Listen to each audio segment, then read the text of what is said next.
Bonjour à tous, bienvenue à bord. Alors vous savez, quand on a parfois des objets techniques, ça peut être un avion, une voiture, une machine, n'importe quoi, et puis il y a des fonctions, des options qu'on rajoute. Eh bien parfois, on veut que ces options ne se déclenchent surtout pas à certains moments. Et pour ça, on va mettre des barrières pour assurer la sécurité. Sauf que parfois, on peut faire ce qu'on pourrait appeler de la sursécurité. Ça veut dire qu'on met tellement de barrières de sécurité qu'à la fin, on peut déclencher un nouveau danger qui n'était pas là initialement. Ou alors, ça réduit l'efficacité de l'option en elle-même. Alors, je vais vous donner un exemple concret et puis tout va s'éclaircir. Alors, je vais vous parler du vol Lufthansa 2904. On est le 14 septembre 1993 et puis on a un avion, c'est un A320 qui s'apprête à décoller de l'aéroport de Francfort, évidemment en Allemagne, et puis il a pour destination Varsovie en Pologne. Alors, donc ce vol est opéré par la compagnie Lufthansa et puis on a à bord 70 personnes, on a 64 passagers et puis 6 membres d'équipage. Parmi eux, on aura 2 pilotes, un commandant de bord et un copilote très expérimentés. Ils ont 10-12 heures de vol, 10-12 000 heures de vol parce que sinon voilà. Et puis l'appareil du coup décolle à 14h30 UTC, donc heure universelle de Francfort. Il avait pour destination Varsovie, je disais, et puis il va entamer son approche sur l'aéroport de Varsovie dans les coups de 15h15. Le contrôleur leur annonce sur place qu'il y a des cisaillements de vent. Alors sur l'aéroport, les conditions météo sont pas terribles. On a beaucoup de vent et puis on a une pluie battante. Le contrôleur va leur dire qu'il y a des cisaillements de vent. Les cisaillements de vent, c'est très dangereux. C'est la variation rapide de vitesse et de direction du vent d'une seconde à l'autre, comme ça. Et donc ça peut perturber les avions. Un avion qui est en approche et puis bam, il perd 20 nœuds de vitesse de l'air d'un coup. Bon voilà, il peut se crasher s'il n'a pas pris de marge. On verra après. Par exemple, vous pouvez avoir aussi une alarme wind shear qui se déclenche dans le cockpit. Wind shear, wind shear, wind shear. Ça veut dire attention mec, il y a des cisaillements de vent, donc là faut remettre les gaz pour éviter de se crasher. À 15h45, 15h43 pour être précis, il me semble, c'est le moment de l'atterrissage. L'appareil atterrit. En fait, la piste, comme je disais, il y avait une pluie battante sur cet aéroport et donc la piste était complètement couverte d'eau. C'était littéralement un film d'eau qui s'était posé sur notre piste. Alors, pour combattre justement ces cisaillements, pour éviter de se faire piéger, ce qu'on fait, c'est qu'on va rajouter une vitesse de 20 nœuds ce jour-là. On rajoute une vitesse de 20 nœuds pour, au cas où on avait un vent de face, on se retrouve avec un vent de dos, et on a une marge de vitesse qui va nous permettre de ne pas décrocher. Et donc ce jour-là, le vent aussi avait tourné. Ça veut dire qu'au moment de l'atterrissage, de base c'était un vent de travers, et au moment de l'atterrissage, le vent avait tourné, et maintenant il venait de derrière. Ça pose un problème parce que du coup, à la base, l'avion avait une certaine vitesse de l'air, et comme quand le vent tapait de côté, et comme le vent tape derrière maintenant, il a perdu beaucoup de vitesse de l'air. Et ça fait qu'il aura plus de vitesse par rapport au sol. Pareil, quand il a pris la marge des 20 nœuds pour les cisaillements de vent, il a pris 20 nœuds de plus aussi par rapport au sol. Le problème, c'est que au moment du toucher, déjà, vous voyez, vous avez 2 grosses bandes sur les pistes d'atterrissage du coup, qui disent dans l'idéal où les trains d'atterrissage principaux doivent poser. Donc dans l'idéal, si l'atterrissage est parfaitement réussi, c'est sur cette ligne blanche ou dans les environs. Là, le problème, c'est que notre A320, il a touché plutôt un petit peu après la ligne blanche. Il touche aussi une vitesse vraiment élevée, 170 nœuds. Normalement, la vitesse d'atterrissage d'un A320, ça doit être 130 nœuds, 140 nœuds maximum. Mais là, 170 nœuds, c'est vraiment excessif. Et puis, même si on rajoute la marge de 20 nœuds aux 140 nœuds, allez, on se retrouve à 160 nœuds, 170 nœuds, c'était vraiment une vitesse excessive pour un atterrissage. Donc il atterrit aussi au-delà du seuil et le train droit va finalement toucher 770 mètres après le début de la piste. Le problème, c'est que la piste n'est pas très longue, elle fait que 2800 mètres. Donc l'appareil touche le train droit du coup à 770 mètres. Normalement, c'est la roue qui est dans le vent ou le plus proche du vent qui va toucher en premier. Et puis ensuite, c'est l'autre. Le train gauche, lui, va toucher à 1525 mètres après le début de la piste. Donc, il a bouffé quasiment la moitié de la piste à ce moment-là. Donc 9 secondes après le toucher de la roue droite, il y a la roue de gauche qui va toucher. Ça pose un problème aussi au niveau des systèmes de freinage. En fait, pour que les spoilers et les inverseurs de poussée se déclenchent, il faut que les deux train d'atterrissage aient touché le sol et il faut que les amortisseurs du train se compressent. On verra tout à l'heure qu'il faut qu'il y ait une pression de 12 tonnes sur chacun pour que les spoilers et les inverseurs de poussée soient déclenchés.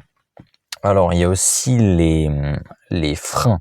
Les freins, en fait, ils vont être déclenchés quand les roues auront atteint une vitesse d'au moins 72 nœuds. Donc les freins vont se déclencher encore 4 secondes plus tard. Les pilotes voient la fin de la piste arriver à grands pas et puis il y a aussi un obstacle à côté de celle-ci. Donc qu'est-ce qui fait notre commandant de bord, qui est le pilote aux commandes ce jour-là? Il va dévier l'avion vers la droite, il va donner un coup de palonnier, bam, et il tente d'éviter les obstacles justement qu'on a à la fin de cette piste. Il quitte la piste à une vitesse de 72 nœuds, 133 km/h, c'est encore une vitesse assez élevée. 90 mètres après être sorti de la piste, il va percuter, le train gauche en fait va percuter un remblai, voilà, un petit tas de terre, on va dire, surélevé, et une antenne qu'on appelle LLZ. C'est une antenne, en fait, vous voyez, tu as le système d'atterrissage aux instruments. Et, pour ça, c'est l'ILS, tu as un guidage horizontal, un guidage vertical, et donc l'avion va être guidé par ces deux axes. Il y a les installations du coup du localizer, c'est le guidage horizontal, où en fait il y a une antenne et c'est cette antenne que l'avion va frapper. Donc l'avion frappe, un incendie se déclenche sur l'aile et puis le problème aussi, c'est que l'incendie va se propager dans la cabine des passagers. Finalement, l'avion s'immobilise dans l'herbe. On a, sur les 70 personnes à bord, on a 56 blessés, 2 morts, dont le copilote. Alors le copilote est mort sur le coup au moment de l'impact, et on a aussi un passager qui va pas réussir à sortir lors d'évacuation, probablement parce qu'il avait respiré trop de fumée toxique et tout, donc il a pas réussi à sortir pour l'évacuation, donc ça nous fait 2 morts sur les 70 personnes. L'appareil est complètement détruit par l'incendie. En fait, ce qui s'était passé ce jour-là, c'est qu'il y avait un front dépressionnaire. Donc c'est tout simplement une dépression qui est venue s'installer au-dessus de l'aéroport, et c'est ça qui a déclenché toutes ces variations de vent, ce vent fort, et aussi cette pluie battante. La première des roues, en fait, qui avait touché, c'était le train droit qui avait touché en premier, je vous disais, à 770 mètres après le seuil de piste. Et donc, cette première roue, en fait, elle était même pas vraiment en contact avec le sol, c'est-à-dire qu'elle était en aquaplanage. Donc il y a un film d'eau sur la piste, et puis le pneu du train a pas le temps, enfin les pneus du coup, parce qu'il y en a deux, ont pas le temps de chasser toute l'eau qu'il y a devant eux sur la piste. Du coup, il y a un film d'eau qui se retrouve sous le pneu. Donc freinage inefficace, même si de toute façon c'était pas possible. Je vous montre un petit peu sur l'image que vous voyez. Vous avez deux points rouges, ça veut dire que l'avion n'a pas encore touché. Un point bleu et un point rouge, ça veut dire que il y a un train d'atterrissage qui a touché mais qui est en aquaplanage, c'est le bleu, et puis le rouge qui a toujours pas touché. Et quand il y a deux verts, c'est que les deux points verts, c'est que les deux trains principaux ont touché. Alors en fait, il y a des conditions pour que les spoilers, les inverseurs de poussée et les freins se déclenchent. Alors déjà, c'est quoi tout ça? Les freins, bon, tout le monde connaît, c'est les freins dans les roues, freins hydrauliques. On a les inverseurs de poussée, c'est juste que le réacteur va inverser le flux d'air qu'il est en train de propulser vers l'arrière. Hop, il inverse le flux d'air, il propulse vers l'avant pour freiner l'avion. Et puis on a les spoilers, ces petites ailettes qui sortent sur le dessus de l'aile, qui vont se déployer au moment du toucher. Et en fait, ces spoilers permettent surtout pas forcément beaucoup de freiner l'avion, mais surtout de casser la portance pour éviter que l'avion rebondisse une fois qu'il est touché. Donc, je disais, il y a plusieurs conditions pour que tous ces systèmes s'activent. Déjà, il doit y avoir une pression d'au moins 12 tonnes sur chacun des trains d'atterrissage, je l'ai dit tout à l'heure, pour qu'ils se déclenchent. En plus, ça c'est pour les freins qui sont dans les roues, il faut une vitesse, enfin, il faut que les roues tournent au minimum à 72 nœuds. Et puis enfin, la manette des gaz doit être en position ralentie, donc ça veut dire à 0, ou en reverse, donc pour activer les inverseurs de poussée, pour que tout ça se déclenche.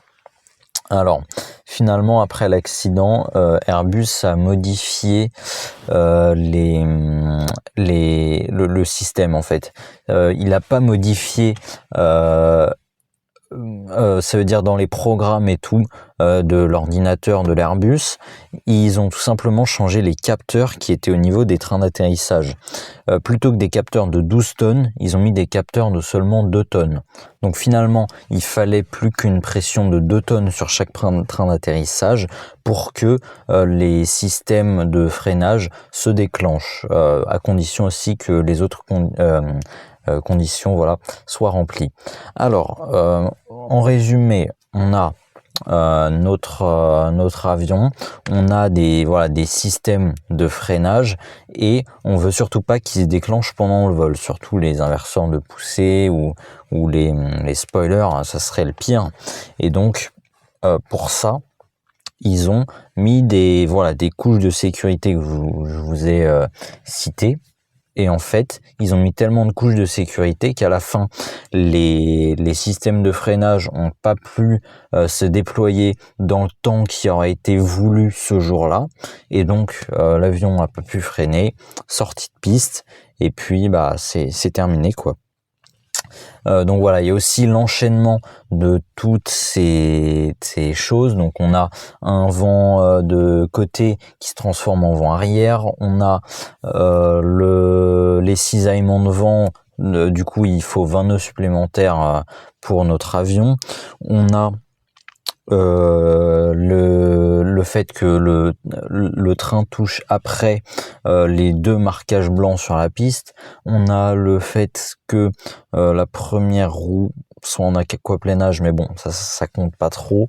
On a voilà et après tout ce retardement sur les systèmes de freinage. Donc voilà. En tout cas, là la vidéo était assez rudimentaire. En fait, je suis en vacances et du coup j'ai pas trouvé de meilleur endroit pour tourner que dans la voiture, donc j'ai vraiment emmené le matériel absolument minimum, c'est-à-dire le micro. Et puis bah voilà, merci à tous ceux qui s'abonnent, hein, ça fait très plaisir de voir les statistiques de la chaîne augmenter comme ça. Et puis bah je vous dis à la prochaine pour un nouveau décryptage. À bientôt.